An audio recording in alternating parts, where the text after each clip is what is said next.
As winter approaches in central Pennsylvania, temperatures are dropping and furnaces are turning on. This is a time many farmers see energy expenses rise. But the Zimmerman farm has everything it needs right here. Their 2 chicken barns are kept warm with what is right underfoot.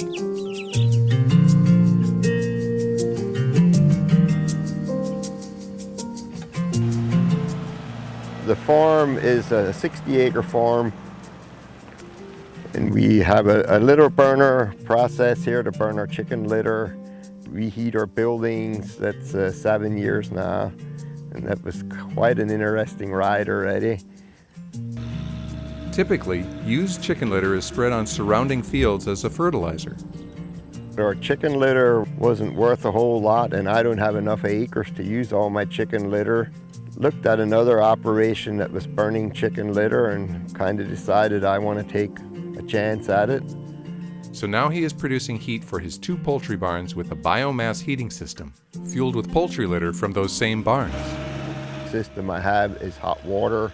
I chose hot water because I felt we could get a lot more even heat distributed in a barn the size of the chicken buildings, which is 24,000 square feet. Even heat distribution, and less moisture when compared to heating with propane.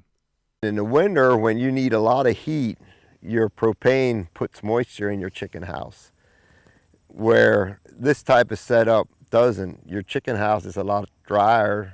I'm pretty pleased at how even a heat I can have to start little chicks.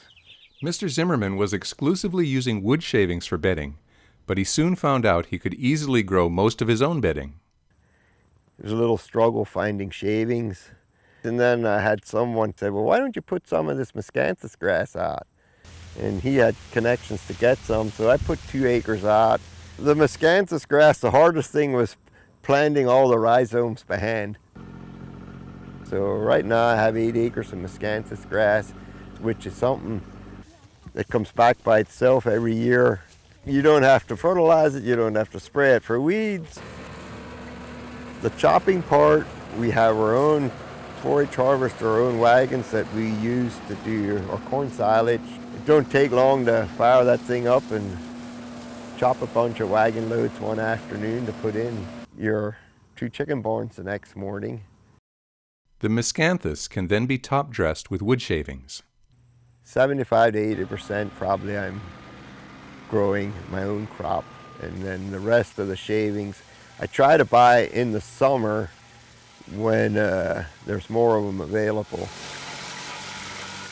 And the stuff, grows up 12 to 14 feet and gives a lot of dry matter for bedding, which I felt was a pretty good move. For what shavings cost, I think it was worth it.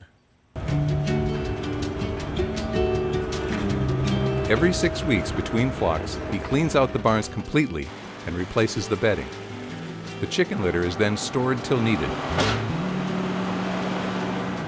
Once it is time to start the furnace, litter is loaded into the hopper. The hopper feeds the burner, which then heats the water that is circulated by pumps. We have a dual water pump in case one would give out. Daily routine, like, you check your chicken houses 4 to 6 times a day anyhow, and I usually check the burner and make sure everything's, especially in the winter when we need a lot of heat. It's all close by, so you just walk through there and make sure everything looks good.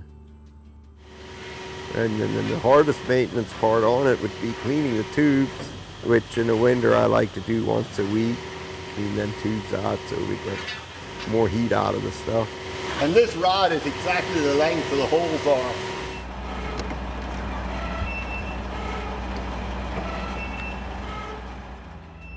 Here we have our house 1, here we have our barn 2, barn 1. A controller inside the barn monitors and regulates the temperature, along with the lighting, water, and feed. For the heaters, they can be anywhere from 0 to 100%. For the hydronics to distribute the heat even in the chicken house, we had looked at various different heaters, and we chose the heaters which were made in Italy. So that was a pretty good heater design. It has a chimney on, it pulls the hot air down from the ceiling and distribute it with a fan at the bottom and a 360 circle. And your walls, your floor, your ceiling are all the same temperature. The heat generated by the burner produces enough hot water for the chicken barns and more. We use hot water to heat the chicken barns, we use hot water to heat the farm shop, and we use hot water to wash farm equipment. In addition to his hydronic biofuel system, Mr. Zimmerman has done other upgrades to save energy, planting windbreaks alongside his barns, installing LED lighting, and he generates electricity through his solar panel project. Basically, my chicken house roof is there. Do I use it or don't I use it?